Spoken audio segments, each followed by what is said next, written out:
যে শিশুকে নিয়ে যাচ্ছে।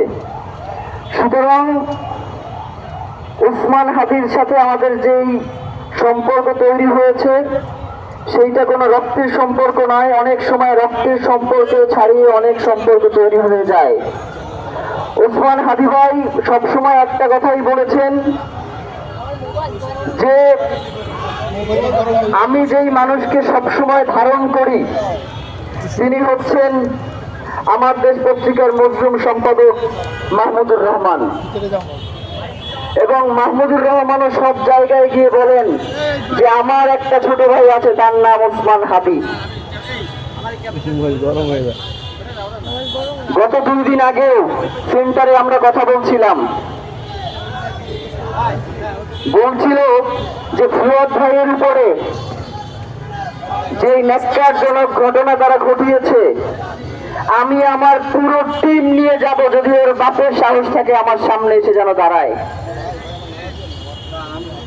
ওসমান ভাই বলতেছিল যে হাসনাতরে নিয়ে আমার খুব দুশ্চিন্তা হয়, আল্লাহ না করুক করে কখন কি করে ফেলে। হাসনাতরা যদি মরে যায়, হাসনাতদের যদি কিছু হয়ে যায়, তাহলে আমি ওসমান হাদি একার জন্য এই লড়াই এই সংগ্রাম চালিয়ে যাওয়া খুব কঠিন হবে। ওসমান হাদি বাংলাদেশকে আমি সকল জনতাকে ধারণ করত।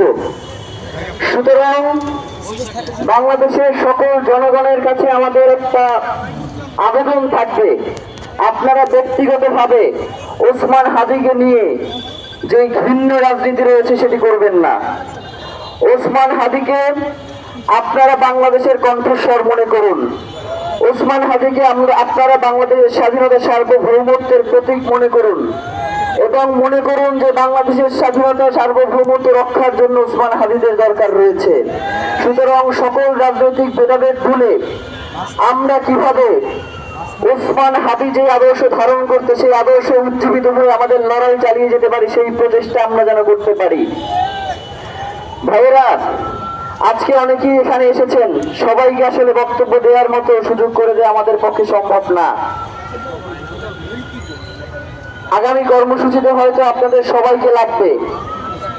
আমাদের এই রক্তের মধ্য দিয়ে আমাদের এই ইনসাফের লড়াই শুরু হলো মাত্র, আমাদেরকে দীর্ঘ পথ পাড়ি দিতে হবে। সুতরাং কাউকে ক্লান্ত হলে চলবে না। আমরা সবাই যাতে একতাবদ্ধভাবে এই লড়াই সামনের দিকে নিয়ে যেতে পারি, কাঁধে কাঁধ মিলিয়ে, আমরা সেজন্য বাংলাদেশের প্রশ্নে দল মতাদর্শ আলাদা থাকতেই পারে, কিন্তু বাংলাদেশের প্রশ্নে যাতে আমরা আপোষহীন হই, আমরা যাতে কোনোভাবেই দিল্লির কাতাদারি আমরা মেনে না নেই, আমরা যাতে কোনোভাবেই দিল্লির সেই রাঙা চোখকে আমরা ভয় না পাই, আমরা যাতে কোনোভাবেই আওয়ামী লীগকে বাংলাদেশের রাজনীতিতে শুধু ভোটের জন্য প্রশ্রয় না দেই। যে আওয়ামী লীগ 4 বছরের রিয়া গোপের গুলি করে তার মাথায় ওপর করে ফেলেছে এবং সর্বশেষ ওসমান হাদি ভাইয়ের অবস্থা তো আপনারা জানেনই। আমাদের ইনকিলাব মঞ্চ টিম, আমরা মনে করি বাংলাদেশের আপামর জনসাধারণ আমাদের সাথে রয়েছেন, কারণ ইনকিলাব মঞ্চ টিম শুধুমাত্র 51 সদস্যের নয়। আমরা তো মনে করি ইনকিলাব মঞ্চের এই টিম 56,000 বর্গ মাইলের 20 কোটি মানুষের। সুতরাং এই ইনকিলাব মঞ্চকে আগলে রাখার দায়িত্ব আপনাদের, ইনকিলাব মঞ্চকে এগিয়ে নিয়ে যাওয়ার দায়িত্ব আপনাদের।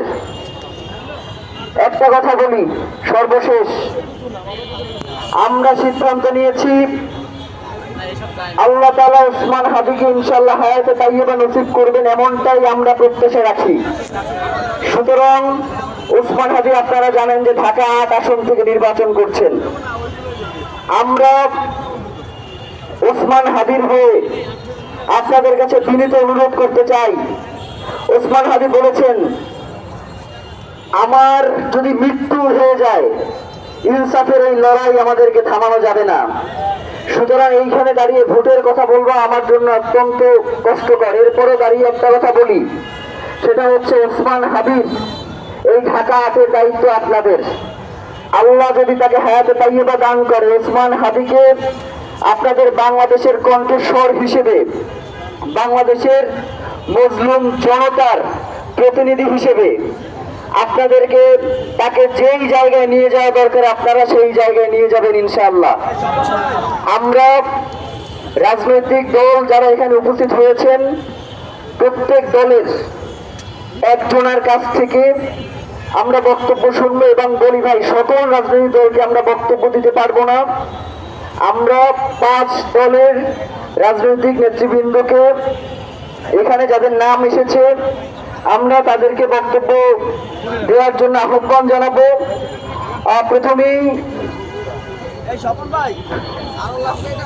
প্রথমেই বক্তব্য রাখবার জন্য অনুরোধ করছি